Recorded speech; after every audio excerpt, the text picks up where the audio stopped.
할렐루야, 감사합니다. 목요 성경 공부, 오늘 지난주에 이어서 누가복음 11장, 지난주 26절까지 했죠. 오늘은 27절에서부터 54절까지의 말씀을 우리가 보겠습니다.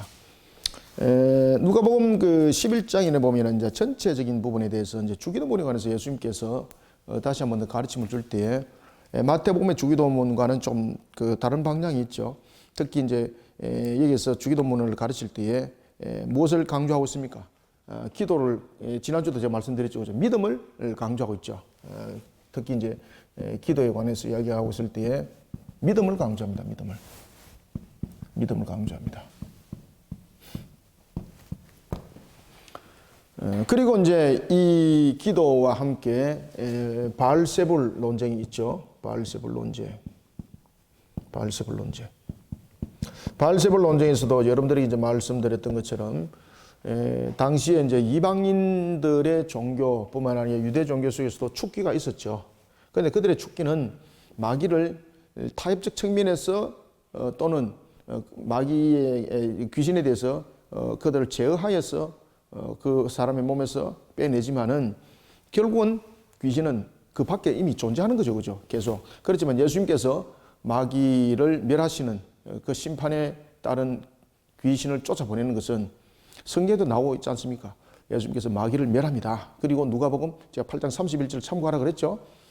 귀신은 이미 자신이 예수님의 그러한 제어함을 통해서 그 사람 몸에서 빠져나왔을 때는 무지갱이라는 심판에 던짐을 당한다는 것을 이미 귀신들이 알고 있었던 거죠. 그런 바알세불의 논쟁. 그리고 이제 이어서 이제 계속해서 예수님이 책망이 이 속에 이제 있습니다. 예수님께서 왜 책망을 하실까? 예수님께서 책망하는 일이 있고, 그리고 이제 그 예수님에 관해서 이들이 아직까지도 예수님의 신적인 그러한 부분에 대해서 인정을 하지 아니하는 예수님에 대해서 예수님의 그 신성에 관해서 인정하지 않는 이런 속에 예수님께서 그들을 책망하는 사건이 이 속에 함께 있는 것을 볼 수가 있겠습니다. 그래서 오늘 우리는 11장 그 27절에서부터 54절까지 이 내용들을 이제 보면서 안에 내용들을 간추립시다. 자, 27절부터 먼저 28절을 마무리하고 27절부터 28절은 지난 시간에 있었던 오늘의 이제 27절부터 28절은 지난 시간에 있었던 이 부분들의 내용들이 이어지는 거죠. 그죠? 자, 봅시다. 이 말씀을 하실 때에 무리 중에 한 여자가 음성을 높여 이르되 당신을 뵌 태와 당신을 먹인 젖이 복이 있나이다 하니 예수께서 이르시되 오히려 하나님의 말씀을 듣고 지키는 자가 복이 있느니라 하시니라. 아멘. 자, 여러분들 대체로 이제 유대 관습에 보면은 그 어떤 한 아이가 잘 돼가지고 뭐 그 아이가 세상으로부터 뭐 존귀함을 받는 자리, 높은 자리에 이렇게 올라앉지 않습니까? 그러면은 유대 관습이었으면은 그 어머니가 복됨으로 인해서 그 아이가 그 축복을 이어받는 거예요. 그게 이제 유대적 관습이에요. 아시겠죠, 그죠? 그래서 유대적 관습에 의하면은 그 아이가 뭐 높은 자리에 오른다든지 또는 어떤 능력이 있는 것이 그 속에 비춰진다면은 이 아이의 그 높음과 이 능력은 누가 복이 있기 때문입니까? 그렇죠. 어머니의 태중이 복이 있기 때문입니다. 태중이 복이 있다는 거죠. 그러면은 유대적 관습을 보십시오. 유대적 관습은 이 아이의 높음과 이런 능력, 이런 부분들이 하나의 복을 타고나는 것으로서 이렇게 이제 이야기를 하지 않습니까? 우리도 여러분 대체로 그런 이야기를 하죠. 저 아이는 복을 타고났구나. 그런 이야기 하지 않습니까? 그래서 마치 이 복이 어머니의 태중에서 타고난 것처럼 이렇게 이야기를 하는 것이 유대적 관습인데, 우리 또한 이런 부분들이 이야기를 하고 있죠. 그죠? 그 아이는 참으로 그 복을 타고났구나. 여러분들, 복이 처음부터 타고난 사람 있나요? 우리 모두가 여러분 다 복된 자들이죠. 하나님께서 우리를 축복하셔서 생육번성 충만하게 하셨고, 그리고 하나님께서 우리를 복되게 하셔서 거듭난 자 되게 하셨고, 우리처럼 여러분 복받은 자가 어디 있습니까? 그죠? 그런데 우리는 세상적인 어떤 지위의 높음을 보고 또는 많은 물질을 가진 것을 보고 또한 그 사람이 하는 것이 잘 되는 것을 보고 참 저 사람은 복받은 사람이다 이렇게 말하는데 그 사람이 예수를 믿지 않았을 때에 그 속에서 많은 물질, 그 높은 위치, 그 다음에 얻어진 명성, 그게 정말 복인가요? 아니죠. 정말로 진정한 복이라는 것은 계속적으로 누리는 상태를 말하는 것입니다. 아시겠습니까? 그래서 진정한 복은 계속성을 가지고 있는 겁니다. 연속성. 물론 우리가 어떤 한 사건적인 측면에서의 해결하는 것, 이런 것도 있죠. 그죠? 그런데 사건적 측면에서 해결이 되었을 때에 이 해결에 대한 영향이 연속성을 가져야 되잖아요. 그죠? 이 사건은 해결되는 것은 단회성이지만은, 한순간이지만은 이것이 연속성을 가졌을 때 복이잖아요. 분명히 사건은 해결됐는데 이 사건이 해결된 것으로 끝나버렸습니다. 그럼 이거 복이 아니죠. 그죠? 해결된 것이죠. 진정한 복이라는 것은 연속성을 가지고 있는 겁니다. 아시겠습니까? 그래서 진정한 복은 무엇과 항상 연결이 되는가 하면은 생육, 번성, 늘 제가 말씀드리죠. 생육, 번성, 충만이라는 이 하나님의 이 축복이죠. 그죠? 하나님의 이 축복이 우리에게 생육, 번성, 충만함에 대한 이 축복이 연속선상에서 계속적으로 연속선상에서 이루어지는 곳이 어디입니까? 세하늘과 새 땅이잖아요. 그죠? 세하늘과 새 땅. 그죠? 세하늘과 새 땅. 새 땅이지 않습니까? 그래서 이 땅 위에서 진정한 복을 누릴 수 있는 것은 있습니까? 없습니까? 없습니다. 그래서 이 땅에서 우리가 참으로 복이 있다고 말하는 것은 잠깐 우리가 새하늘과 새 땅에서 연속성 속에서 영원히 누리는 그 복을 맛보는 것 뿐이에요. 그죠?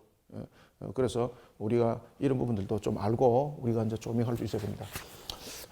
그래서 예수님께서는 그 이야기를 하는 거예요. 유대 관습에 하면은 그 어머니를 축복함으로 그 자식이 축복을 누리는 그런 관습이 그 속에 있는데 예수님께서 말씀하시는 것은 뭔가 하면은 참된 축복은 육적인 것에 있지 않다는 겁니다. 예수님께서 딱 그 이야기를 하는 거예요. 참된 축복은 어떤 육적인 조건 속에서 일어나는 것이 아니다. 참된 축복은 육적인 조건 속에서 육적인 것에서 일어나는 것이 아니라 영적인 것에 있음을 너희들은 깨달으라는 겁니다. 그래서 28절 예수님께서 이르시되 오히려 하나님의 말씀을 듣고 지키는 자가 복이 있다. 자 보십시오.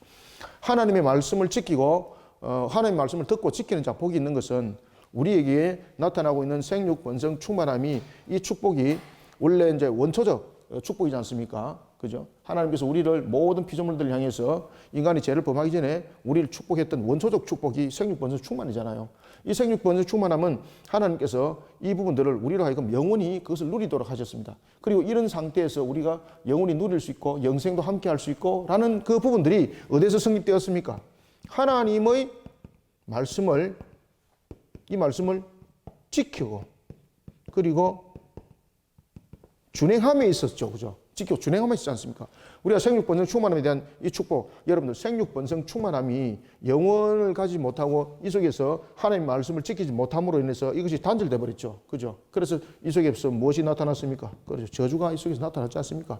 그러면서 생육하는 것도 병들게 되고, 그죠? 번성하는 것도 우리가 영원성을 가지지 못하고 충만한 것도 우리가 이 땅을 살아가면서 충만함이 있습니까? 이 속에서 이 땅에서 충만하면 안 이루어져요. 여러분들 아시겠습니까?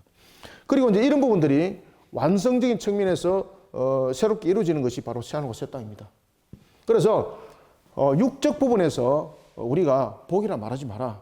진정한 복은 하나님의 말씀을 듣고 그것을 지켜 준행하는 자다. 그가 복이 있다라는 것은 원래 우리의 축복이 생육, 번성, 충만함의 축복이 창세기 2장 17절에서 나타나고 있을 때에 이 말씀을 지켜 준행함으로써 그 축복을 누리는 것이죠.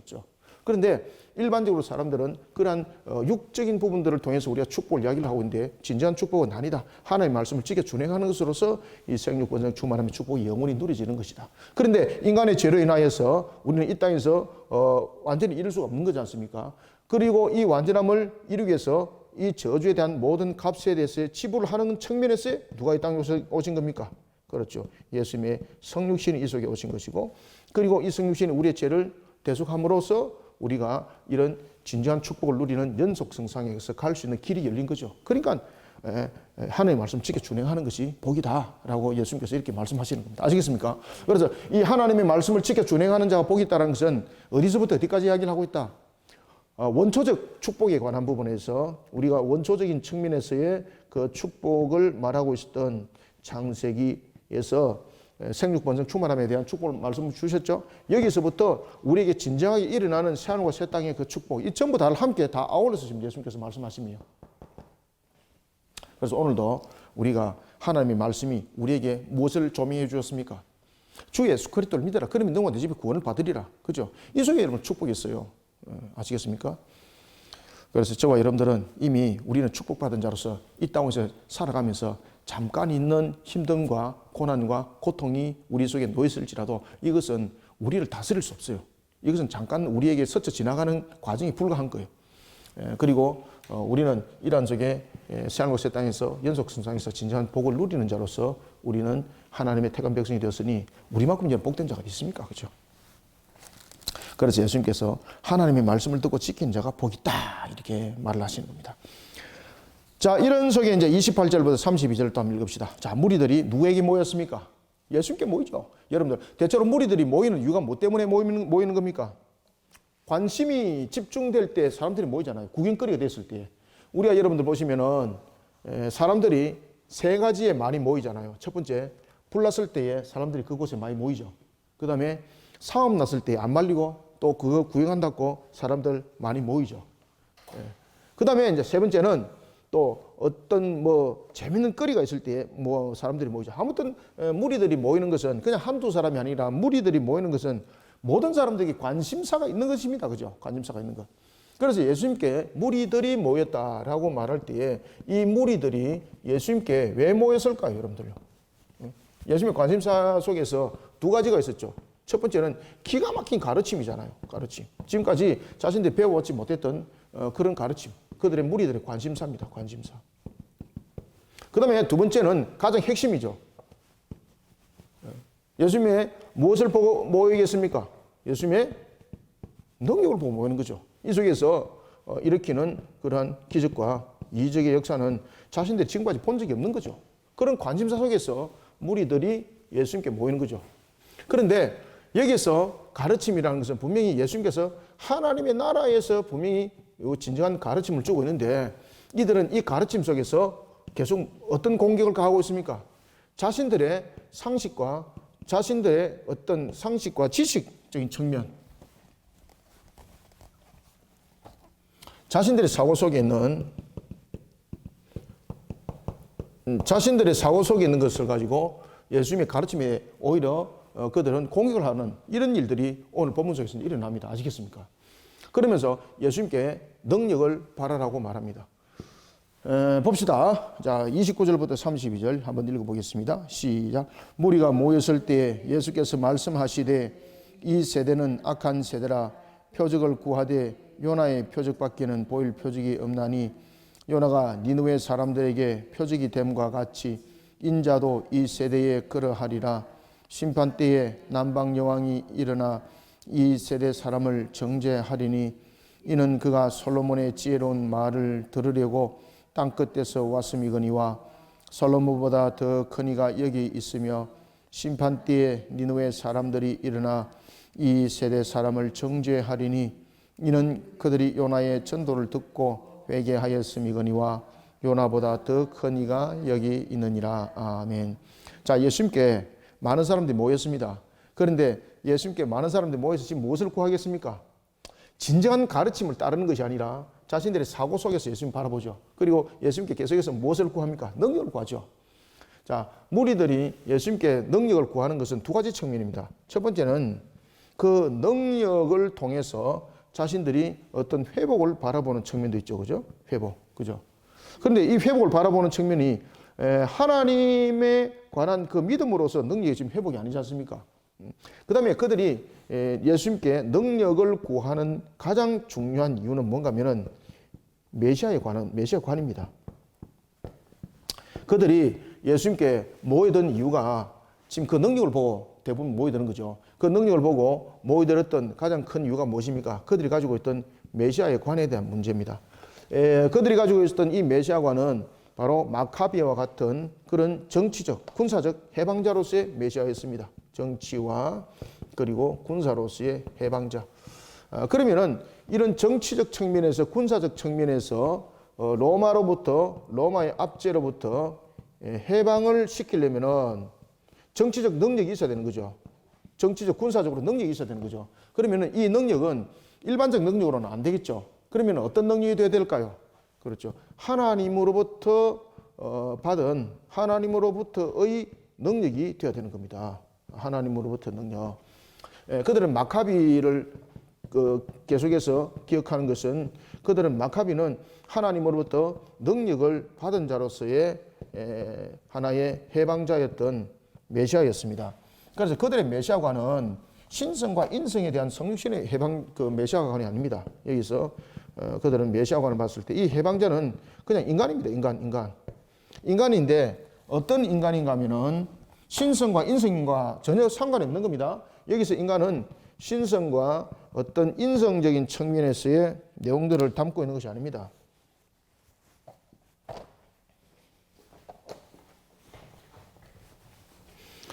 그들이 말하고 있는 이 메시아는 이 하나의 이 해방자는 인간이죠. 인간인데 신성과 인성이 하나의 성육신을 이룬 이런 상태의 인간이 아닙니다. 이 인간은 그들은 그 신성이 없는 그 단순한 인간입니다. 단순한 인간.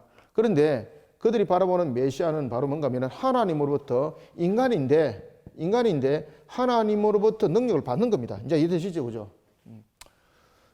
그런 상태에서 이제 로마로부터 이제 압제 해방을 일으키는 거죠. 그렇기 때문에 네가 메시아임을 계속해서 증거해봐라는 거죠. 그리고 무리들이 모여들었던 이유는 예수님의 그 능력을 보면서 메시아를 보는 거죠. 메시아를. 그런데 예수님을 통해서 메시아를 보는 것은 정치적 군사적인 해방자로서의 인간을 보는 것이지 우리의 죄를 사함을 통해서 우리를 구속하기 위한 그런 구세주로서의 메시아를 보지 않습니다. 그렇기 때문에 그들은 계속해서 예수님께 능력을 구하는 것은 메시아임을 확인시키려고 그러는 거죠. 마카베 같은. 그럴 때에 자신들은 그런 예수를 따르겠다는 것이죠. 그런데 예수님께서 오늘 주신 또 말씀도 한번 보십시오. 무리들 분명히 예수님께 모였습니다. 예수님께 분명히 또 어떤 능력을 구했겠죠. 그러니까 예수님께서 하시는 말씀이 무엇인가 하면은 이 세대가 참으로 악하다는 거죠. 이 세대가 악하다는 것은 무엇입니까? 가지고 있는 그런 메시아관을 통해서도 나타나고 있지만은 정말로 진정으로 우리에게 구할 것은 이 죄 사함에 관한 부분들을 돌아보지 못하고 자신들의 어떤 육적 해방만을 가지고 계속 이야기를 하고 있고 그 다음에 하나님께서 우리의 죄를 사하기 위해서 오신 그러한 구속사에 대한 관점들은 전혀 돌아보지 않는다는 거죠. 그러니까 얼마나 악한 세대입니까? 그리고 특히 이제 악한 세대라 이렇게 말하는 것은 이 악한 세대라고 말하는 것은 또 하나 관점이 있는데 여러분들 우리가 이제 악한 세대가 될 수밖에 없죠. 그것은 무엇입니까? 계속해서 제가 이 말씀은 굉장히 중요하다고 그랬죠. 에베소서 2장 2절의 말씀에 의해서 우리는 악한 세대죠. 우리는 악하지 아니한 세대가 없습니다. 왜냐하면 공중의 권세 잡은 자가 다스리기 때문에 이 세대는 악할 수밖에 없는 거죠. 그리고 이 악한 세대를 통해서는 죄사함의 구원관을 보지 못하게 하는 거죠. 그렇기 때문에 오신 메시아를 핍박하고 박대하고 조롱하는 거예요, 여러분들요. 그래서 악한 세대다 이렇게 예수님께서 말씀하시는 겁니다. 그러니 이 악한 세대에는 표적은 구하되 이들에게 보여줄 것은 사실적으로 나타날 수 있는 표적은 무엇입니까? 어떤 능력을 바라는 것이 아니라 사실은 이 죄 사함에 관한 회개의 복음이 사실은 능력인데 이것을 안 들으려는 거죠. 이 세대에 여러분 이 악한 세대 표적을 구할 때에 우리가 나타내 줄 표적이 무엇이 있습니까? 예수님께서 말씀하잖아요. 요나의 표적밖에 없다고. 요나의 표적밖에 없다고. 예수님께서 굉장히 지금 핵심적인 지금 이야기를 하고 있는 거죠. 그죠? 지금 여기 있는 모든 종합적인 내용들을 단 하나로 그냥 표현했는데 그것이 바로 요나의 표적이에요. 요나의 표적밖에 없다. 자, 이 악한 세대에 필요한 것은 무엇인가? 이 악한 세대에 진정으로 필요한 것은 무엇인가? 요나의 표적이라는 거죠. 그럼 이 요나의 표적은 무엇입니까? 요나의 표적은 회개의 복음입니다. 회개의 복음. 요나가 니느웨 성에 갔잖아요. 요나가 니느웨 성에 갔을 때에 하나님께서 그 니느웨 성을 3일을 두루 다니면서 회개 복음을 전하라 그랬지만 그는 그러지 아니하고 그냥 막 쭉 지나가면서 그냥 툭 던졌는데 그런데 놀랄 사실은 그 니느웨에 있는 사람들이 왕부터 시작해서 모든 짐승들까지 왕이 회개를 명령하게 되는 거죠. 그것을 우리는 요나의 표적이라고 말하는 거예요. 그래서 요나의 표적은 그가 일으켰던 것이 아니라 니느웨의 성에서 그 당시 있었던 그 회개 사건이에요. 니느웨 성에 있었던 그 당시의 회개에 대한 사건이에요. 이것을 우리는 요나의 표적이라고 말하는 거죠. 그가 복음을 전했을 때에 분명히 우리가 여러분 요나서를 잠깐 한번 볼까요? 요나서 보시면은 자, 요나가 하나님의 말씀을 분명히 충분하게 성경이 찢어졌네. 증거했을까라는 부분에서 우리가 내용들을 잘 보셔야 됩니다. 자, 봅시다. 요나서 보시면은 몇 장을 보시는가 하면은 자, 여러분들 요나서 2장을 먼저 한번 보십시오. 요나서 2장에 보면은 요나가 쭉 해왔던 모습들을 여러분들 한번 보십시오. 1절, 2장 1절 그들이 침상에서 죄를 꾀하며 악을 꾸미고 날이 밝으면 그 손에 힘이 있으므로 그것을 행하는 자는 화가 있을진저. 그죠? 여러분들 요나가 이 미가서는 죄송합니다. 제가 다른 거 읽었습니다. 자, 요나의 2장 한번 봅시다. 자, 2장 1절에 보면은 요나가 물고기 뱃속에서 그의 여호와께 기도하며 그가 여러분 하나님으로부터 부름을 받았을 때에 그는 사명을 감당하지 못했지 않습니까? 그러면서 물고기 배에 먹힘을 당했고 그리고 그가 2장 10절에 보면은 그 물고기 뱃속에서 이제 토해서 나오게 되는 거죠. 그리고 난 뒤 그가 이제 갔던 곳이 어디입니까? 니느웨 성이죠. 니느웨 성. 그때 니느웨 성에서 보십시오. 여호와의 말씀이 3장 1절 여호와의 말씀이 두 번째로 요나에게 임합니다. 그때에 3절 보십시오. 요나가 여호와의 말씀대로 일어나서 니느웨에 가니라. 니느웨는 사흘 동안 걸을 만큼 아주 큰 성읍이었더라. 아시겠죠? 이런 큰 성읍에서 하나님께서는 그것을 두루두루 다니면서 분명히 복음을 전하라 그랬지 않습니까? 근데 요나는 어떻게 했습니까? 분명히 뱃속에 있을 때는 주님께서 말씀하신 대로 이제 다 순종하겠습니다. 회개를 했죠. 그러면서 뱃속에서 큰 물고기 뱃속에서 나오었습니다. 그리고 하나님께서 니느웨 성에 복음을 전하도록 했습니다. 그 니느웨 성은 정말로 주님께서 명령을 주셨던 것처럼 사흘 동안에 걸을 만큼 큰 성읍이었습니다. 그런데 4절 보십시오. 그가 어떻게 합니까? 하루 동안 3일인데 하루 동안이었습니다. 하루 동안에 그가 복음을 전하면서 그는 이렇게 회개 복음을 외칩니다. 40일이 지나면 니느웨가 무너지리라. 그 마음속에 무엇을 가지고 있었을까요? 그의 마음속에는 그렇게 외치지만은 40일이 지나서 니느웨 성이 무너져서 이들은 다 죽었으면 한다라는 그런 마음이 들었겠죠. 그런데 어떤 역사가 일어났습니까? 놀랄 일이 일어났습니다. 하루 만에 복음을 전했는데 6절 니느웨 왕이 그것을 듣고 왕복을 벗고 굵은 베옷을 입었더라. 심지어 누구까지? 심지어 7절 짐승까지 그 모든 것을 먹이지 아니하고 회개하는 자리에 세우게 하였더라. 그리고 요나가 봅니다. 자, 10절 9절 10절 하나님이 뜻을 돌이키시고 그 진노를 그치사 우리가 멸망하지 않게 하시리라. 그렇지 않은 줄을 누가 알겠는가 한지라. 하나님이 그들이 행한 것 곧 그 악한 길에서 돌이켜 떠난 것을 보시고. 그죠? 이것이 요나의 표적입니다. 그 요나가 일으킨 거 아니죠, 그죠? 그 사건들을 지금 이야기를 하는 겁니다. 하나님이 그들이 행한 것 곧 그 악한 길에서 돌이켜 떠난 것을 보시고 하나님이 뜻을 돌이키사 그들에게 내리리라고 말씀하신 재앙을 내렸다 안 내렸다? 내리지 아니하시니라. 아멘. 회개 복음이 일어났다. 아시겠습니까? 요나의 표정은 곧 무엇을 말합니까? 회개 복음. 그런데 요나는 하나님께서 최소한도 사흘 길 속에서 복음이 증거되어져야 되는데도 불구하고 그는 하루 길을 통해서 복음을 전가하고 40일 이후에 이 니느웨 성이 멸망할 것을 그는 사실은 마음속으로 내심 기대했던 거죠. 그런데 회개 복음이 일어났던 거죠. 그것이 바로 요나의 표적입니다. 그래서 요나의 표적은 요나가 일으킨 표적이 아닙니다. 그다음에 요나의 표적은 어떤 물고기 뱃속에서 있었던 그러한 3일 동안의 그 내용들을 담고 있는 것이 아닙니다. 요나의 표적은 악한 세대와 지금 연결되어 있죠. 악한 세대에 내가 증가할 것은 요나의 표적밖에 없다는 것은 무엇입니까? 회개 복음이 회개 복음. 이제 이유 아시겠죠? 그래서 이 악한 세대에게 증거할 것은 회개 복음밖에 없다는 것은 무엇과 연결이 되어 있습니까? 에베소서 2장 2절과 연결되어 있는 거예요. 이 악한 세대는 여러분들이 이제 잘 아시는 것처럼 인간이 죄성으로 인하여서 악한 세대가 이루어졌고, 그 다음에 두 번째는 이 악한 세대는 어떻게 해서 이루어지고 있습니까? 공중의 권세자가 공중의 지금 권세자가 누구로 나타나고 있습니까? 마귀가 나타나죠. 그럼에도 불구하고 잠정적 허용적 작정이죠, 그죠? 그래서 이 부분들은 악한 세대와 요나의 표적밖에 볼 것이 없다는 것은 이와 같이 악한 세대라는 것은 인간의 죄성으로 인하여서 그 세대가 악할 수밖에 없는 것이고, 두 번째는 에베소서 2장 2절의 말씀처럼 공중의 권세자인 마귀가 그 세력을 쥐고 있음으로써 세대는 악한 세대죠. 이런 악한 세대에 대해서 일으킬 수 있는 능력, 표적은 무엇인가? 요나의 표적밖에 없다는 거죠, 그죠? 이것은 곧 예수님께서 이 땅에 오신 목적이기도 하죠. 그래서 요나의 표적은 바로 회개 복음이라는 거죠. 그런데 이 회개 복음은 그들이 듣지 않고 무엇만 계속 구한다? 육적인 능력만 계속 구하는 거죠. 육적인 능력. 그러니 이 육적인 능력을 구하는 그 속에서 나타나고 있는 이 메시아에 관한 그들의 사상과는 결국은 여러분이 잘 아시는 것, 이 악한 세대의 공중의 권세자에 의해서 나타나는 하나의 자신들의 이념과 사상에 불과한 거예요, 이게. 이해되셨죠, 그죠? 그래서 예수님께서 요나가 니느웨 사람들에게 표적이 됨과 같이 인자도 이 세대에 그렇게 하리라 라는 것은 무엇을 말하고 있다? 회개복음. 자신들은 육적인 능력을 가진 마카베와 같은 그러한 능력자로서 정치와 군사적 해방자를 구했지만은 예수님께서 이 땅에 오신 메시아로서의 그 이루심은 바로 우리의 죄 사함의 그 목적을 가지고 있다는 것입니다.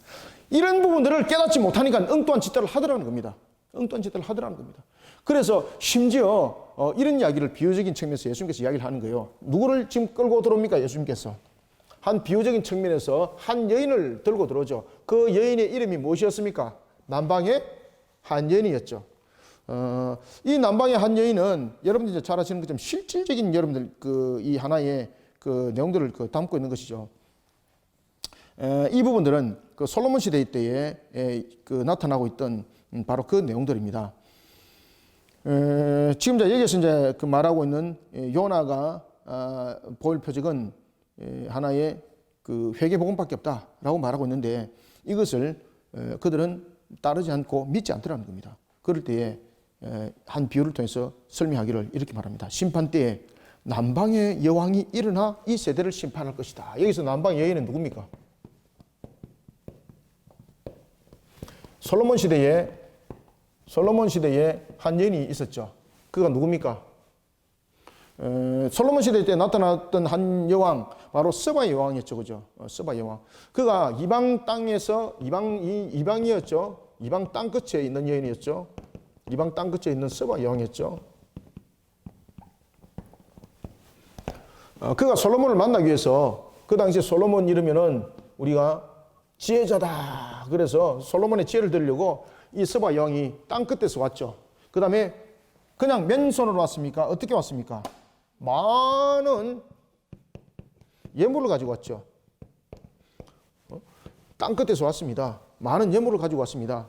긴 시간이 걸렸습니다. 그죠? 긴 시간이 걸렸습니다. 먼 땅 끝입니다. 먼 길이죠. 먼 길. 그 다음에 많은 예물을 가지고 왔습니다. 이런 부분에 대해서 자신의 어떤 그 경비란지 재물적인 측면, 모든 부분들이 하나의 지혜의 말씀을 듣기 위해서 이 여인은 그렇게 왔다는 거죠. 그런데 이 솔로몬의 지혜보다도 더 위에 있는 분이 지금 회개복음으로서 그들의 구원의 길을 가르쳐주고 있는데, 유대인들은 이것을 도무지 안 들으려고 한다는 거예요. 그래서 기가 차다는 거예요. 그래서 스바 여왕이 나타나서 그렇게 심판한다는 거예요. 심판 때 그렇게 이야기한다는 거예요. 나는 솔로몬 때에 이런 지혜의 말을 듣기 위해서 나는 땅 끝에서 왔다. 나는 이방인이었다. 이방인. 아시겠습니까? 이방인이었다. 나는 어디에 살았다? 땅 끝에 살았다. 근데 올 때 어떻게 왔다? 많은 예물을 가지고 왔다. 긴 시간을 들였다. 엄청난 노력을 했다는 거죠. 무엇을 듣기 위해서? 지혜의 말을 듣기 위해서 이렇게 왔다. 그런데 하물며 유대인들은 바로 자신들 옆에 있는 그 주님을 솔로몬보다도 더 큰 그분을, 그리고 그분의 가르침을 도무지 들으려고 하지 않더라. 기가 찬다는 이야기죠. 그래서 이 부분은 남방의 여왕이 일어나서 이 세대의 사람을 정죄한다는 것은 바로 무엇인가 하면은 스바 여왕이 나타나서 이렇게 말한다는 거죠. 나는 솔로몬의 지혜로운 말을 듣기 위해서 많은 경비와 그리고 육체적 피곤을 수반하면서 나는 땅끝에서 왔다. 나는 이방 여인이었다. 모든 것을 마다하지 않았다. 그런데 어찌해서 너희 유대인들은 지혜 자체이신 그 주님, 아시겠습니까? 솔로몬이 지혜자죠. 지혜자보다도 더 높으신 지혜 자체 되시는 그분, 지혜 자체가 되시는 그분, 지혜 자체가 되시는 그분의 말씀을 왜 안 들리거든요 말이야. 안 들리거든요. 어찌해서 지혜 자체이신 예수님이 너희 바로 곁에 있는데도 불구하고 왜 그 말을 들으려고 하지 않느냐라면서 정지한다 이 말이에요. 그러니까 기가 막힌다는 거죠. 스바 요한이 정지할 때 참 기가 막힌다. 있을 수 없는 일이다 이 말이죠. 그렇게 심판할 것이다. 32절. 심판 때 니느웨 사람이 또한 이야기합니다. 니느웨 사람이 일어나 이 세대 사람을 또한 정죄할 것이다. 자, 두 분류에 대한 정죄를 이야기를 하고 있죠. 하나는 스바 여왕이 정죄할 것에 관해서 이야기를 하고 있고, 또 하나는 누가 정죄할 것이다 말하고 있습니까? 그렇죠. 두 번째는 니느웨 사람이 정죄할 것이다.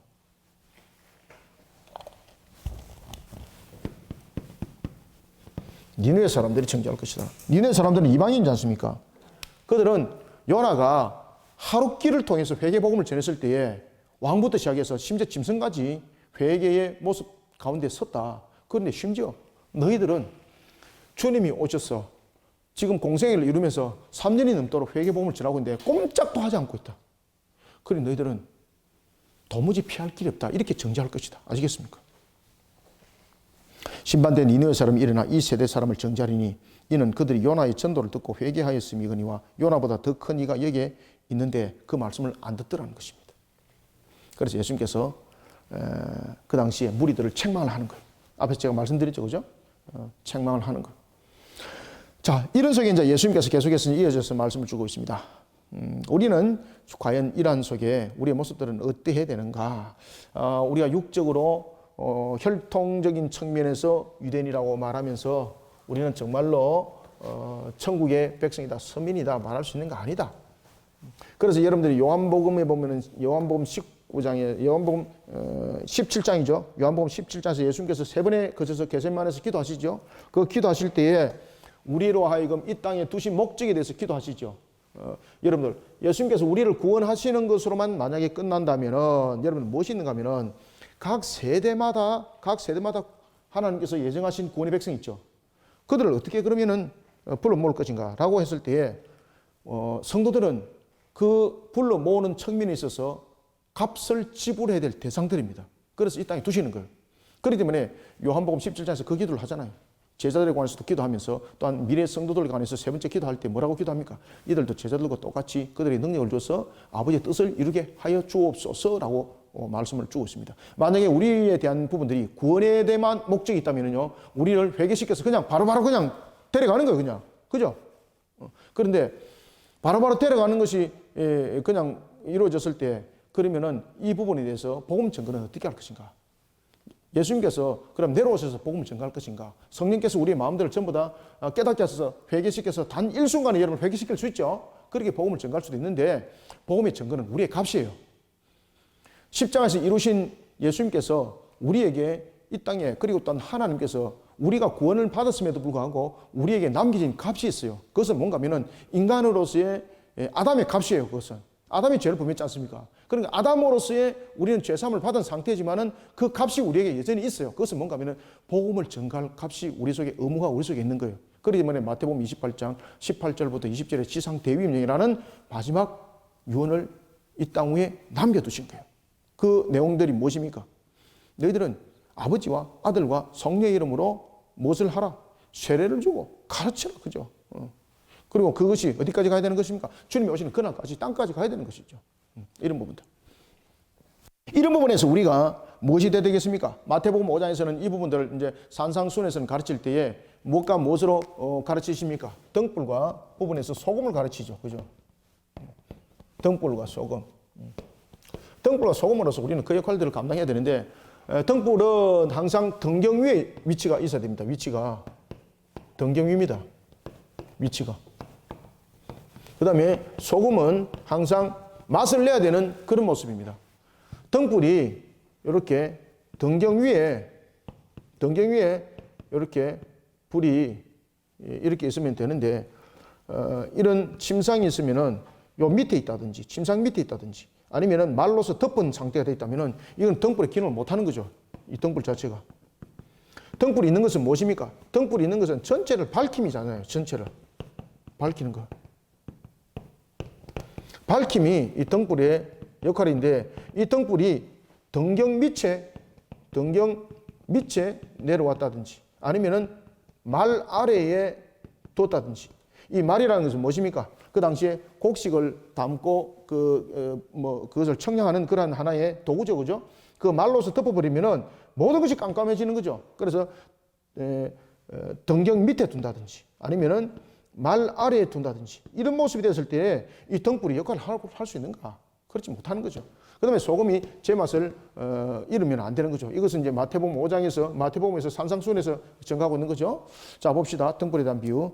33절부터 36절. 누구든지 등불을 켜서 움속이나 말 아래에 두지 아니하고 등경 위에. 자, 여러분들. 이 우음이라는 말은 제가 앞에도 말씀드렸죠. 그죠? 이것을 곡식을 담는 어떤 용기입니다. 우음. 이것은 이제 우음 또는 말이라고 말하는 겁니다. 이것은 곡식을 담는 용기입니다. 용기. 곡식을 담는 용기.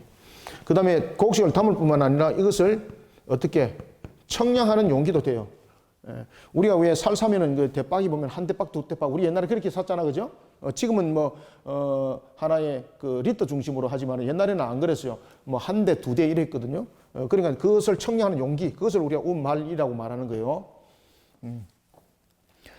등경 위에 두나니 이는 들어가는 자들로 하여금 그 빛을 보게 하는입니다. 그래서 등경 위에 두는 이유는 들어오는 사람들이 모든 것을 밝혀서 넘어지지 않도록 하는 역할이, 그리고 이런 부분들이 우리가 이 땅에 남아있는 성도들의 역할인 거예요. 성도들의 역할. 그런데 이 일들을 감당하지 못하면서 내가 그냥 유대인이라고 말하고 있다. 내가 혈통적인 측면에서, 그 다음에 율법적 측면에서, 할례적 측면에서 유대인이라고 말하고 있다. 그러면은 내가 너희들이 묻겠다 이 말입니다. 너희들이 그러면 선민이라고 말한다면 너희들은 선민의 역할을 하고 있는가? 딱 물어보는 거예요. 하나님께서 선민을 이 땅에 둔 목적과 이유가 무엇입니까? 앞에도 제가 잠깐 말씀드렸죠, 그죠? 바로 무엇입니까? 등불의 역할과 소금의 역할들을 통해서 남은 자들의 값이에요. 그 역할들을 해야 되는 측면에서 둔 거예요. 그런데 그들은 그것이 아니라는 거죠. 그래서 너희들은 가짜라는 이야기, 가짜라는 이야기. 누구든지 등불을 켜서 움속이나 말 아래에 두지 아니하고 등경 위에 두나니 이는 들어가는 자로 그 빛을 보게 하려 함이라. 네 몸의 등불은 눈이라. 네 눈이 성하면 온몸이 밝을 것이요 만일 나쁘면 네 몸도 어두리라. 자, 여러분들 34절에서 네 몸은 등불이다 라는 것은 무엇입니까? 예수님을 바라보는 그 눈이, 영적 눈이 바로 뜨이지게 되면은 그 몸이 등불 역할을 한다는 이야기죠. 그러면 이 속에서 네 몸이 등불이라는 것은 성도로서의 모습을 말하고 있는 거죠. 이 네 몸이 등불이라는 것은 여기서 네 몸이 등불이라고 말하는 것은 무엇을 말하고 있다? 성도를 말하고 있는 겁니다. 성도는. 그러면은 성도는 내 몸이 등불이라는 것은 이 등불은 어떤 역할로서의 등불이 되어야 되는 겁니까? 그죠? 등경에서 우리는 어떤 빛을 발하는 자가 되어야 됩니까? 복음을 전하는 자로서의 역할입니다. 복음을 전하는 자로서의 역할. 내 몸의 등불은 눈이라. 그래서 다시 말하면 예수님을 바라보는 그 눈, 예수님과 함께하는 그 모습, 성도로서의 모습, 그죠? 그러니까 등불이, 기름이 없으면 등불이 켜집니까? 안 켜집니까? 안 켜지죠.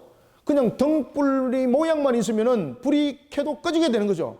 등불이 무엇과 함께 있어야 되는 겁니까? 등불이 여러분 기름과 함께 있어야 되죠. 기름.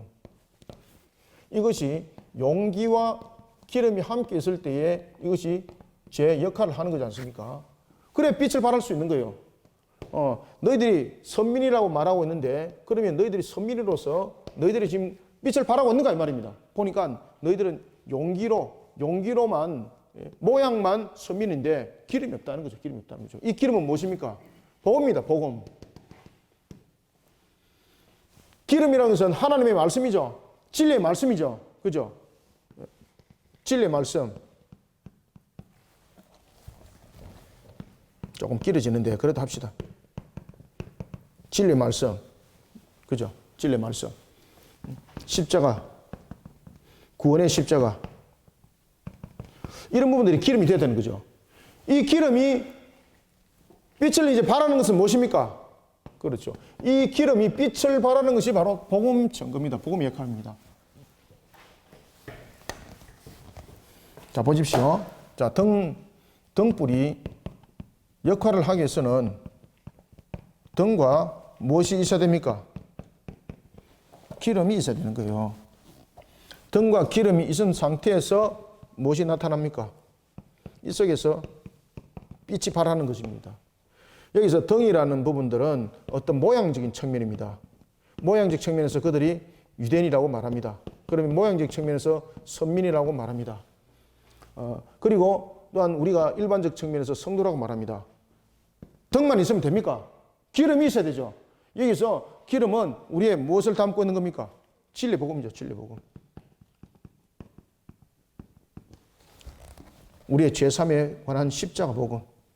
그죠? 십자가의 구원. 이런 부분들이 기름이 되는 거죠. 그래서 이 기름이 빛을 발할 때 이것은 역할은 무엇입니까? 복음 증거입니다. 복음 증거. 그것이 진짜 등불이라는 거예요. 그것이 진짜 등불. 근데 자신들 등불이 아니라는 이야기예요. 왜? 그들은 유대인입니다. 서민이다 말하고 있지만 그들은 모양만 등이라는 거예요. 기름이 있다 없다. 기름이 없기 때문에 등불이 아닌 거예요, 여러분들요. 등에 기름이 없으면 빛을 발하지 못하면 등불이 아니죠. 그냥 등이죠. 그 다음에 또 하나는 기름이 있습니다. 기름이 있는데 빛을 발하지 못하면은, 근데 제 빛을 발하지 못하고 이렇게 빛이 등불이 이렇게 있습니다. 있으면서 이것을 또는 말로서 덮어버렸다. 이러면 어떻게 되는 겁니까? 안 된다는 거죠. 내가 빛을 발하면서 안에서만 빛을 발하지 말라는 거죠. 그래서 이 움과 막은 우리의 어떤 환경, 어떤 조건, 빛을 발하는데 환경과 조건이 되지 마라. 항상 어디에 있어라? 항상 등경 위에 위치해라. 그래서 늘 비치는 자 되어라. 그러면 마태복음에서도 주님께서 어떤 말씀을 하세요? 우리는 이미 비침에 산 등선 위에 올라 있는 자니 우리를 숨기려고 해도 숨길 수 없고, 그런 모습이 우리의 모습이라고 말하지 않습니까? 예수님께서 산상순에도 그렇게 말씀하셨어요. 그래서 네 몸의 등불은 눈이라 라는 것은 여기서 등불을 지금 말하고 있죠. 등불은 등과 기름이 함께 있는 거죠. 그 다음에 등과 기름이 있을 뿐만 아니라 불이 붙어져서 빛을 발하는 상태죠. 지금 그 이야기를 하고 있는 겁니다. 내 몸이 등불은 눈이라. 네 눈이 성하면 온 몸이 밝을 것인데 만약에 나쁘면 네 눈도 어두워진다. 기름이 없으면 등에 기름이 없으면 어두워지게 될 수밖에 없는 거죠. 그죠? 등이. 모양만 등이 되어 있습니다. 진리 복음이 없습니다. 십자가의 구원이 없습니다. 그죠? 죄사함에 관한 그 진리의 말씀들이 없습니다. 그럼 그냥 이건 등인 거예요. 어두울 수밖에 없는 거죠. 기름이 없기 때문에. 그런데 이 진리에 대한 기름과 등이 같이 합쳐져서 이제 불이 붙여졌습니다. 그럼 그때 이제 빛이 되는 거예요. 그러면 이 빛은 진리의 빛으로서 발하기 위해서 위치가 어디에 있어야 됩니까? 그 위치가 항상 등경 위에 있어야 됩니다.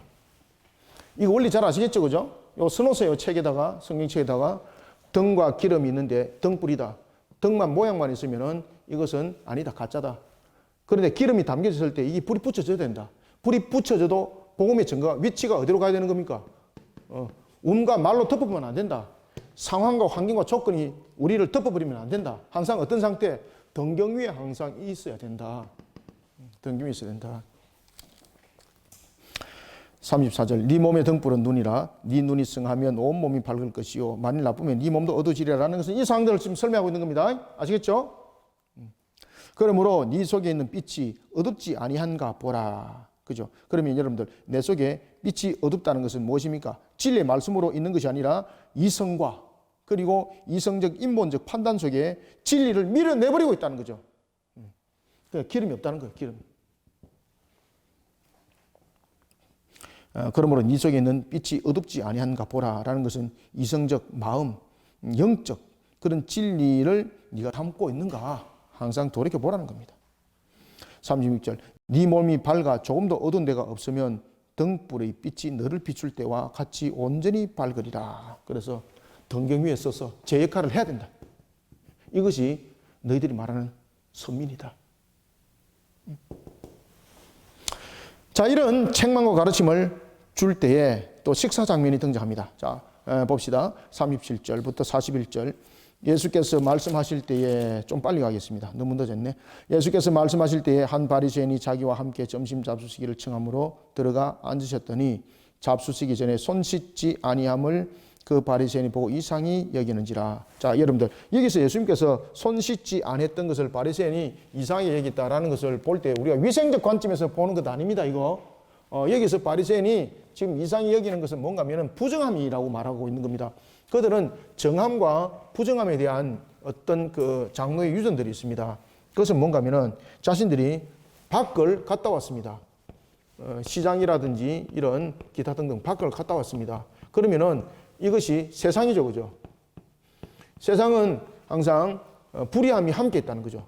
자신이 손대지 아니한 상태지만은 인식하든 인식하지 못하든 그런 부정한 것이 묻을 수 있다는 거죠, 그죠?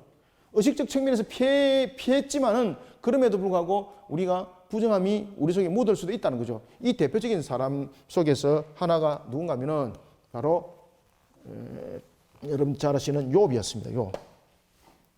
욥이 자신의 자녀들이 항상 잔치를 벌리고 나면은 이 잔치를 벌린 후에 항상 무엇을 하도록 했습니까? 항상 그 하나님께 제사를 드리도록 했잖아, 그죠? 왜? 불의함이 묻었을 수 있으니까, 그죠? 그런 측면에서의 이런 모습. 유대인들이 이런 사상들을 가지고 있었던 거죠. 그런 측면에서 우리가 신앙을 바로 하는 측면이 좋은데 이것이 하나의 이제 유전적 측면이 돼서 율법이 화가 되는 겁니다. 그래서 그들은 밖이라든지 시장에 들어오면 항상 정결 예식을 지켜야 됩니다. 정결 예식. 이 정결 예식이 하나의 그들의 유전이 된 겁니다. 유전이. 그래서 이 정결 예식 속에서 손 씻음이 나타났던 겁니다. 이 손 씻음은 위생적인 문제를 다루고 있는 것이 아닙니다. 이거는 바로 정결 예식적 측면에서 자신들이 알지 못하는 상태 속에서 불의함이 자신을 스칠 수 있다는 거죠. 그래서 밥 먹을 때에 항상 이런 정결 예식을 거쳐야만이 자신이 부정한 자가 되지 않는다는 겁니다. 부정한 자가 되지 않는다는 겁니다. 손을 씻어야만이 그 손을 씻고 음식을 먹어야 되는데 정결 예식을 거치지 않고 정결 예식을 거치지 않고 손을 씻지 않고 음식을 먹게 되면 이 음식이 어떤 음식이 되는 겁니까? 그렇죠. 음식이 부정함이 되는 겁니다. 그러면은 이 음식을 먹은 사람이 어떻게 되는 거죠? 그렇죠. 바로 이 이야기입니다. 이 음식을 먹은 자가 부정한 자가 되는 겁니다.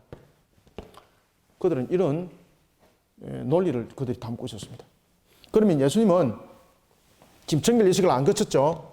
정결 예식을 안 거치고 음식을 먹었기 때문에 예수님은 곧 어디로 가는 겁니까?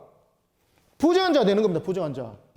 당신은 지금 부정한 자다는 부정한 자. 부정한 자이기 때문에 우리와 함께 할 수 없다는 거죠. 그죠? 자신들은 이런 정결 예식과 함께 거쳤기 때문에 부정한 자가 아니지 않습니까? 그러니까 예수님께 말도 안 되는 잣대를 갖다 대는 거예요. 그래서 예수님은 부정한 자로 보고 있고 자신들은 정한 자로 보고 있는 겁니다. 정한 자. 예수님께서 말씀하십니다. 38절 잡수기 전에 손 씻지 아니함을 바리새인들이 보고 이상히 여기더라 라는 것은 정결 예식을 말하고 있는 겁니다. 39절 주께서 이르시되 너희 바리새인은 지금 잔과 대접의 겉은 깨끗하나 너희 속에는 탐욕과 악독이 가득하도다. 이게 뭡니까?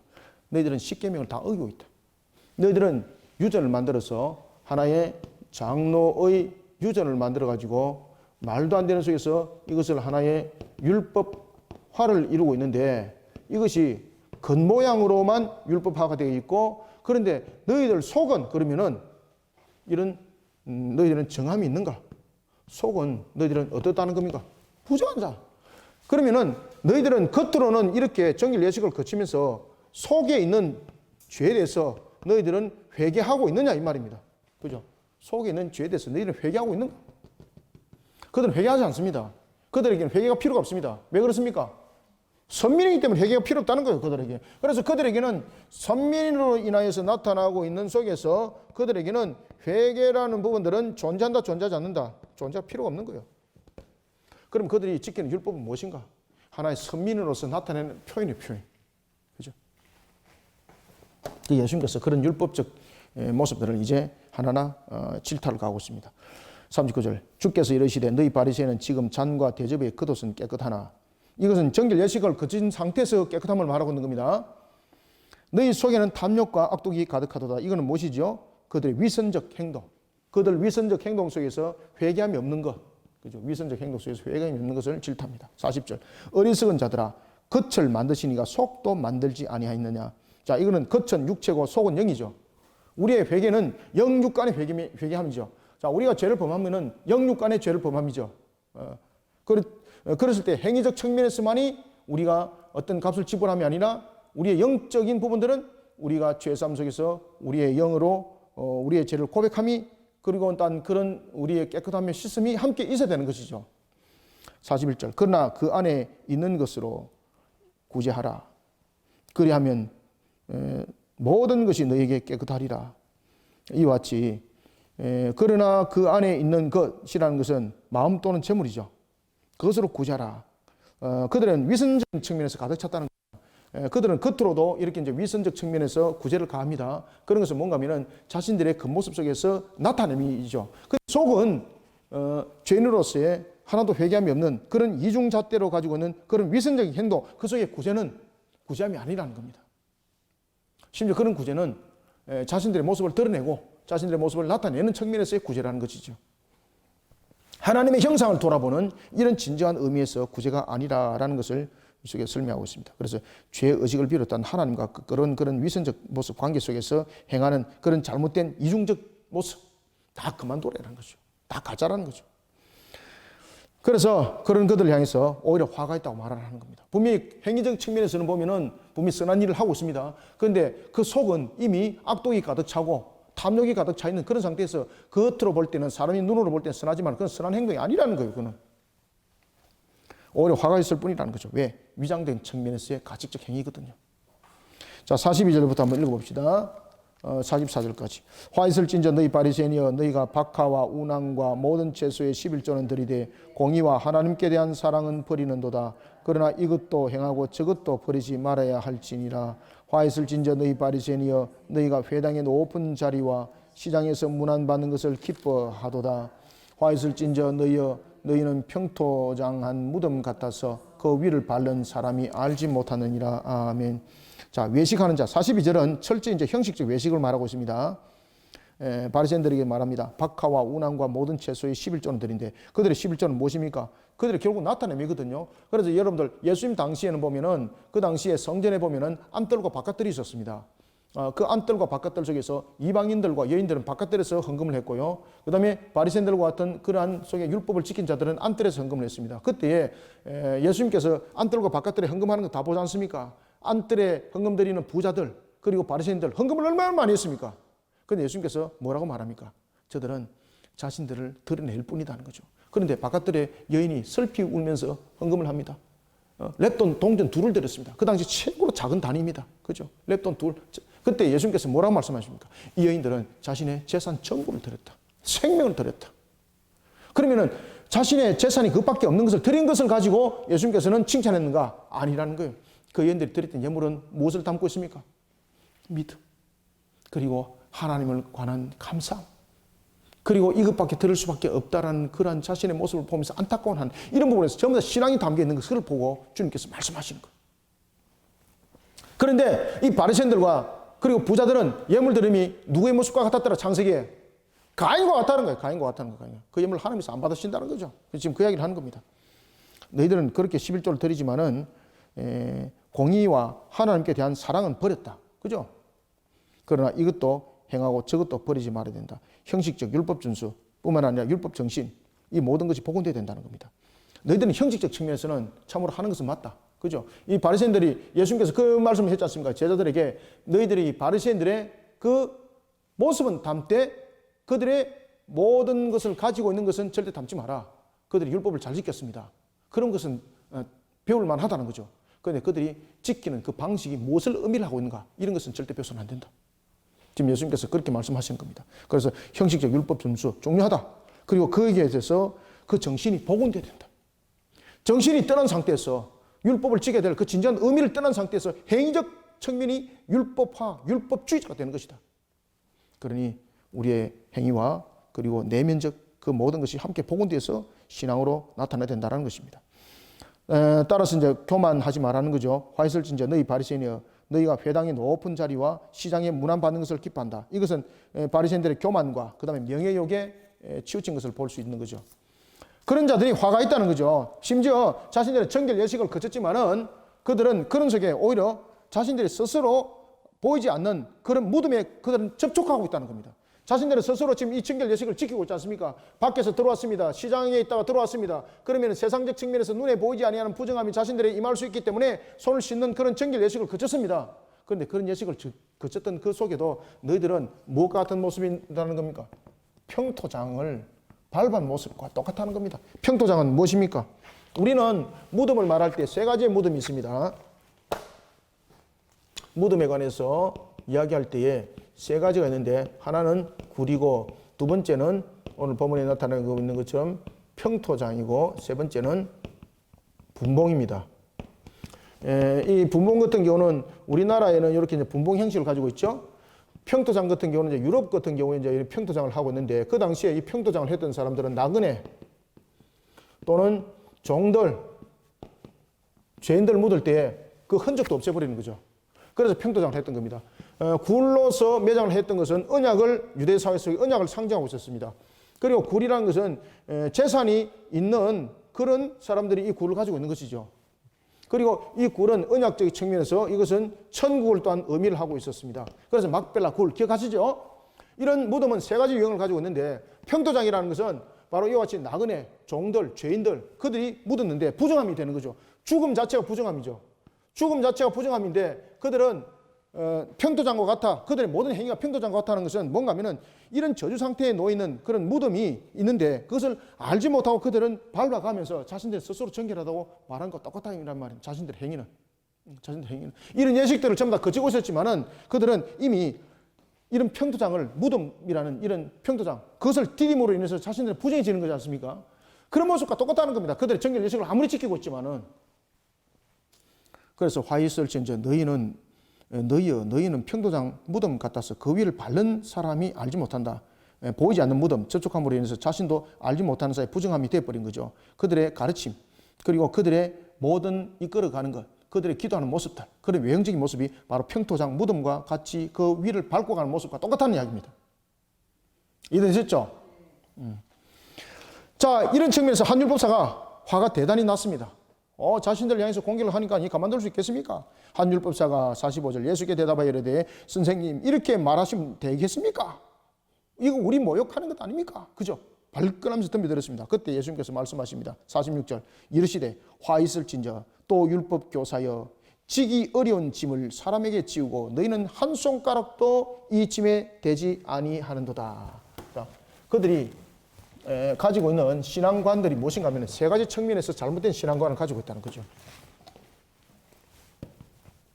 그들의 잘못된 신앙관. 첫 번째는 어떤 신앙관입니까? 율법을 향한 세 가지 책망을 가고 있는 거죠. 첫 번째는 뭔가 하면은 무거운 짐을 지우는 그런 종교적 적용을 그들은 사람들에게 행하고 있다는 겁니다. 사람들에게 무거운 짐을 지우는 그런 종교법을 만드는 자라. 하나님께서 안 만들었는데 이런 것들이 여러분 유전입니다. 이런 것들이 유전. 그 다음에 두 번째는 하나님이 보낸 자를 그들은 어떻게 했습니까? 하나님이 보낸 자를 하나님 보낸 선지자를 그들은 박해하면서 오히려 그들은 선지자를 기념하고 있는 거짓된 속에 있다는 겁니다. 거짓된. 선지자를 박해하고 선지자를 죽여 놔놓고 나중에는 후손들은 그 선지자를 기념하고 있다. 이것이 너희들의 모습이다. 이것이 바로 율법주의자의 율법들의 모습들이라는 겁니다. 이게. 선지자는 누굽니까? 하나님 말씀을 가진 자입니까? 하나님 말씀을 가진 자를 박했다는 것은 이건 말이 안 되는 거죠. 그런데 나중에 보니까 이런 부분들이 문제가 생겼습니다. 그리고 나중에 그 선지자를 기념을 하고 있습니다.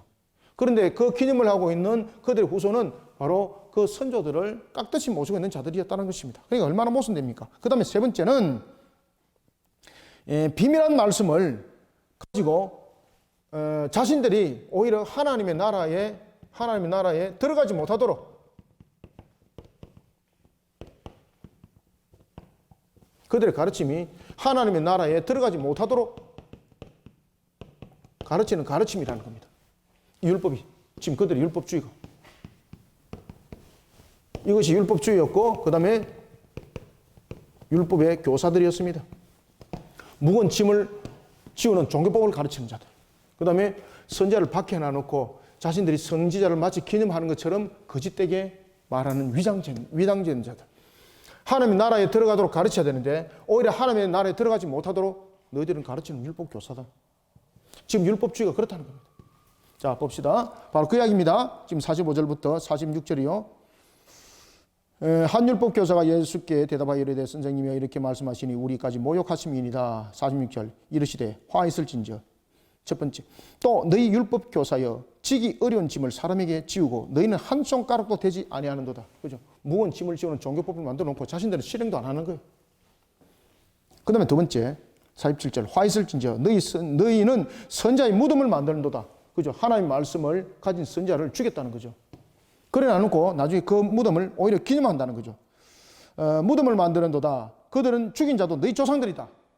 그런데 48절 이와 같이 그들을 죽이고 난 뒤에 너희들은 오히려 무덤을 만들어서 조상들의 행한 일에 대해서 그들은 오히려 어떤 이야기를 지금 하고 있습니까? 이런 선자들을 기리고 있다는 겁니다. 그런 선자를 기리고 있다는 것은 조상들이 지금 잘못했다는 이야기지 않느냐. 근데 너희들은 오히려 지금 어떻게 하고 있는가? 조상들의 그 모든 부분들을 함께 담고 있으면서 선지자만 기념하고 있다는 거죠. 그들 또한 이 조상들과 똑같은 놈들이라는 거죠. 똑같은 행위를 하고 있다는 거죠. 위장된 측면에서의 내용들. 48절 이와 같이 그들은 죽이고 너희는 무덤을 만드니. 이건 무엇입니까? 무덤을 만든다는 것은 기념하는 겁니다. 그러니까 이런 모순된 속에서 지금 이 일들을 행하고 있다는 겁니다. 그들은 죽이고 너희는 무덤을 만드니 너희가 너희 조상의 행한 일에 정인이 되어 옳게 여기는도다. 너희들이 이것을 기념했다는 것은 너희들이 조상들이 지금 잘못했다는 것을 말해야 되는데 기념한다는 것은 분명히 행위적 측면에서 조상들이 잘못됐다는 것을 말하고 있는데 그런데 너희들은 오히려 그것을 잘못됐다고 안 가르치더라. 그러면서 지금 장로 유전을 계속적으로 주님께서 공개를 하고 있는 겁니다. 49절 그러므로 하나님의 지혜가 일렀으되 내가 선자와 사도들을 그들에게 보내리니 그 중에서 들어는 죽이며 또 박해하리라 하였더라. 50절 창세 이후로 흘린 모든 선자의 피를 이 세대가 담당하되 어디까지? 곧 아벨의 피로부터 제단과 성전 사이에서 죽임을 당한 사갈의 피까지 하리라. 내가 너희에게 이르노니 과연 이 세대가 담당하리라. 아멘. 자, 여기서 예수님께서 아벨의 피에서부터 지금 누구까지 등장시키고 있습니까? 사가랴를 등장시키고 있죠. 여기서 여러분들 아벨에서부터 사가랴 피, 아벨에서부터 사가랴의 피. 아벨은 누가 죽였죠? 가인이 죽였죠, 그죠? 여러분들 사가랴가 누굽니까? 사가랴는 대제사장 여호야다의 아들이었습니다. 사가랴는. 그런데 이 사가랴를 여러분 누가 죽이는 겁니까? 오늘 본문에도 보면은 예수님께서 그 말씀을 하고 계시죠. 사가랴를 너희들이 죽였도다라고 말하고 있습니다. 자, 우리가 역대하를 한번 봅시다. 자, 역대하 20장 여호야다 아들 그 스가랴를 왜 죽였을까? 왕에게 우상 숭배를 하고 있는 왕에게 잘못된 것을 지적하고 있으니까 왕이 자신의 은인이었죠, 그죠? 자신의 은인이었던 그런 여호야다의 아들을 죽게 되는 겁니다. 역대하 24장 20절 한번 봅시다. 시간 됐지만 좀 봅시다.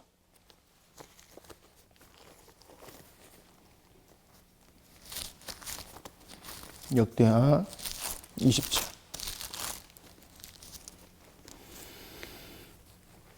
봅시다. 역대하 20장 20절에서부터 24절에 24장 맞죠, 그죠? 네.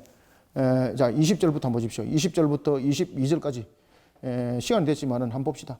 20절만 읽을게요. 22절과 이에 하나님의 영이 제사장 여호야다의 아들 스가랴를 감동시키매 그가 백성 앞에 높이 서서 그들에게 이르되 하나님이 이같이 말씀하시기를 너희가 어찌하여 여호와의 명령을 거역하여 스스로 형통하지 못하게 하느냐 하셨나니 너희가 여호와를 버렸으므로 여호와께서도 너희를 버리셨느니라 하나. 21절 무리가 함께 깨하고 왕의 명령을 따라 그를 여호와 전 뜰 안에서 어떻게 돌로 쳐 죽였더라. 누가? 요아스가 그랬습니다. 요아스가. 22절. 요아스 왕이 이같이 스가랴의 아버지 여호야다가 베푼 은혜를 기억하지 아니하고 그의 아들을 죽이니 그가 죽을 때에 이르되 여호와는 감찰하시고 신원하여 주옵소서 하니라. 아멘. 그래서 여기서 아벨에서부터 사가랴의 이 내용은 구약의 하나의 선자의 처음과 끝을 말하고 있습니다. 너희들이 이렇게 했다는 겁니다. 너희들 조상들이. 그렇게 하면서 오히려 그 선자를 기념하고 그리고 하나님의 나라에 들어가지 못하니 너희들의 그 율법적 가르침, 너희들의 율법적 교사, 이 똑바르냐 이 말입니다. 똑바르냐. 똑바르냐. 그래서 화 있다라고 말하는 겁니다. 51절 곧 아벨의 피로부터 제단과 성전 사이에서 죽임을 당한 사가랴의 피까지라 하리라. 내가 너희에게 이르노니 과연 이 세대가 담당하리라. 그죠? 하나님께서 그 값을 묻는다는 겁니다. 너희들에게 그 값을 묻는다. 너희들에게 그 값을 묻는다. 반드시 묻는다. 자, 53절 54절 거기서 나오실 때 서기관과 바리새인들이 그세게 달려들어 여러 가지 일을 따져 묻고 왜 따져 묻겠습니까? 이제 이런 이야기를 한 거죠. 그러니까 뭐 따져 묻는 거죠. 따져 묻는다는 것은 단순히 따져 묻는 것이 아니라 예수님을 책 잡아서 예수님을 죽이려고 하는 것이죠. 그 입에서 나오는 말을 책 잡고자 하여 노리고 있더라. 아멘. 자, 오늘 좀 짤막하게 하려고 그랬는데 안에 이제 설명을 좀 하다 보니까 좀 길어졌습니다. 설명을 하는 것이 나을 것 같아서 여러분들이 좀 설명드렸으니까 잘 간추려서 반복해서 오늘 내용도 잘 보시기 바랍니다. 자, 오늘 늦은 시간 수고하셨습니다. 감사합니다. 다음 주에 뵙겠습니다. 하나님 감사합니다. 주께서 우리에게 은혜를 다해 주시고 영육 안에 강한 걸음을 다해 주시니 감사합니다. 주신 말씀으로 우리를 새롭게 해 주시고 깨어 일어나게 역사해 주옵소서. 오늘도 주께서 가르쳐 주신 말씀으로 우리를 통하여 세상 속에 빛이 되게 하시며 등경 위에 올려진 등불이 되어 세상을 밝히 조명하게 하여 주옵소서. 오늘도 주신 말씀으로 우리를 새롭게 해 주시고 은혜에 충만케 해 주시길 소망하며 예수님의 이름으로 기도드립나이다. 아멘.